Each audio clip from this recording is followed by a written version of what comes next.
Bonjour à tous et j'espère que vous allez bien. Ben voilà un nouveau dossier de Sailor. Et donc, Sailor, ce fameux test qu'on doit faire quand on travaille dans les administrations en Belgique, enfin, qu'on peut faire, à mon avis, on n'est pas obligé de le faire.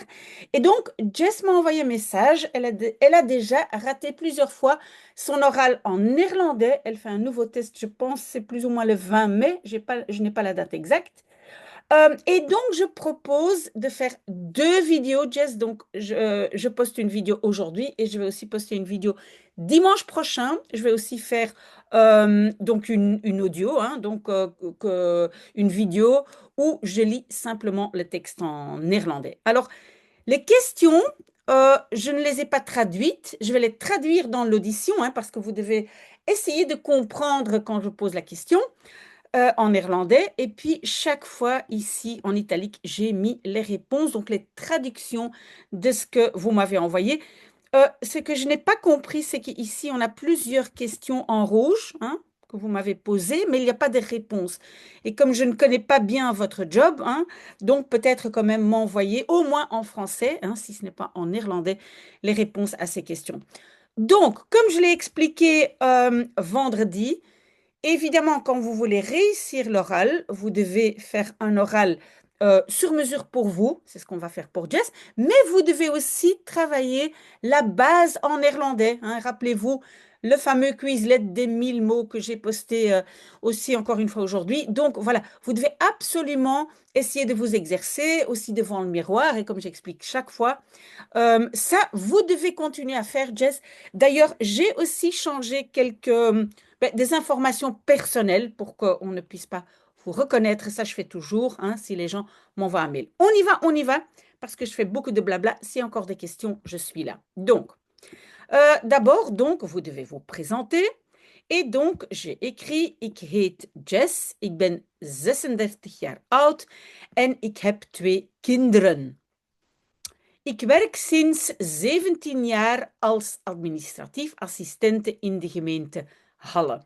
Maintenant, donc, les mots spécifiques pour votre job, donc, par exemple, administratif assistente, à mon avis, ça, c'est le mot exact, mais je vous conseille quand même de vérifier avec vos collègues, si vous avez des collègues néerlandophones, de vérifier si ce sont les termes exacts. Donc, ik heb 9 jaar op de bevolkingsdienst gewerkt, donc le service de population. Ça, je sais que c'est le mot exact. Sinds 8 jaar ben ik bij de Belastingdienst. Hein. Le Belastingdienst, normalement, c'est le service fiscal, hein, au département de finances. Donc, essayez quand même de vérifier si ce sont les termes exacts. Puis, que fais-tu comme travail? Explique tes tâches. Oui, à mon avis, on va vous voyez, j'imagine, hein. Donc, à mon avis, on va dire que faites-vous? Mais donc, dans l'audition, je vais poser la question en néerlandais. Moi, j'ai répondu, et là aussi, vraiment se renseigner, hein, Jess. Donc, ik ben belastinginner. À mon avis, ça veut dire receveur, je pense. Donc, des taxes communales, van de gemeentebelastingen. Mijn voornaamste taken zijn de volgende. Donc, mes tâches sont les suivantes. Mails lezen, mails beantwoorden en klasseren. Oui, ça, je sais que c'est correct. J'envoie des factures et des rappels de paiement. Je sais que c'est correct. J'analyse la situation financière des belastingplichtigen. Donc, ça veut dire que ceux qui sont obligés de payer des taxes. Et comment on appelle ça encore en français? Je le sais, les redevables. D'accord? Et puis, ik sta afbetalingsplannen toe, hein. Donc, c'est le verbe toestaan. Oui, je devrais agrandir un tout petit peu. Oui, tout ça se trouve dans le document, dont le lien ici en dessous, hein, où je mets tout dit Sailor, hein. Donc, tout le monde qui s'intéresse au test Sailor, tout est dans le document. Donc, un afbetalingsplan, ça c'est un plan de paiement. Et le verbe est toestaan. Et donc, qu'est-ce que vous avez mis comme verbe toestaan? C'est attribué? Je ne sais plus. Accorder. C'est ça, accorder des plans de paiement. Je fais des dossiers. Ah non, c'est overmaken. Je transfère des dossiers au huissier. Ça, c'est gerechtsdeurwaarder. Très bien, essayez de très bien prononcer les mots qui sont très longs. C'est pour ça qu'il faut écouter en boucle l'audition que je vais faire. D'accord? Donc, je fais des décomptes pour les CPAS, les médiateurs de dette, les notaires et les avocats. OK. Et puis, il y a des questions auxquelles moi, je ne sais pas répondre, hein.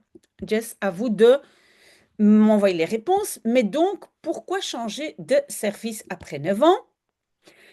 Ik werkte graag op de bevolkingsdienst. Hein. Donc, le graag, on le rajoute pour dire j'aimais bien travailler au service population, mais j'avais la chance de pouvoir changer après 9 ans. C'est chouette d'apprendre des nouvelles choses et rencontrer des nouvelles personnes. Oui, ça, je suis absolument sûre que c'est correct. Troisième question, quelles sont les missions de votre service? Nous devons récupérer le plus de recettes possible, donc we moeten zoveel mogelijk inkomsten terugvorderen. Ça, c'est le mot peut-être un peu difficile. Comment le service est organisé? We zijn een team, et donc une équipe de 7 personnes, et un responsable de service pour het innen. Hein. Innen, c'est recevoir ou, oui, avoir les fiscales heffingen. À mon avis, c'est le terme exact. Hein. Donc, comme une sorte de taxe communale. Mais ça aussi, Jess, il faudrait vérifier.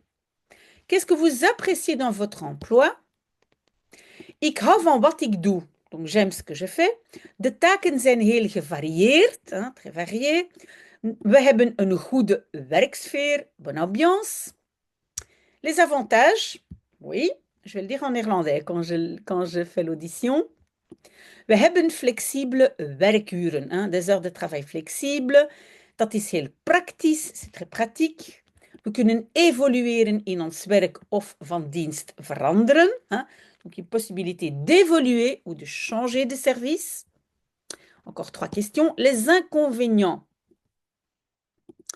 Het moeilijkste, le plus difficile en ce moment est le manque de personnel. Avec la crise que notre commune doormaken traverse, nous faisons souvent le travail de plusieurs personnes. OK. Puis l'ambiance au bureau. Is een zeer goede sfeer. Il y a une bonne ambiance. Tous les collègues, alle collega's zijn heel leuk en ik heb een goed contact met mijn verantwoordelijken. Ça, c'est aussi un mot qu'il faut vraiment bien prononcer. Verantwoordelijken. Verantwoordelijken. Bien écouter l'audition, Jess. Quels sont mes points forts? Donc, ik ben dynamisch en heel georganiseerd. Dynamique, organisé. Ik ben betrouwbaar en stipt. Oui, j'ai mis le mot betrouwbaar. Car vous avez marqué « je suis sérieuse ». Mais en néerlandais, sérieuse, ah oui, ici. Je suis sérieuse. En néerlandais, sérieux, ça veut dire autre chose. Ça veut dire c'est quelqu'un qui ne rigole pas beaucoup. Donc moi, je dirais plutôt betrouwbaar. C'est quelqu'un qui on peut faire confiance, pardon. En stipt, ça veut dire ponctuel. Je pense que c'est ça, non? Et alors, dernière question. Quels sont vos points faibles? Ik heb weinig zelfvertrouwen, hein? Peu de confiance en moi. En ik zet mezelf vaak onder druk in mijn werk. Hein? Onder druk, c'est sous pression. Je me mets moi-même souvent sous pression dans mon travail. Évidemment, en français, c'est une autre construction. Hein? Vous l'avez mise là, Jess, mais ça, c'est pas important. OK, donc on a déjà fait 10 questions. Il reste encore plus ou moins, je pense, 9 questions, ou peut-être 7. Hein? C'est pour une prochaine vidéo. Donc, dites-moi si c'est bien. Et donc, maintenant, tout de suite, je vais faire aussi l'audio, Jess. Et n'hésitez pas s'il y a des questions. N'importe qui, hein, tout le monde peut poser des questions.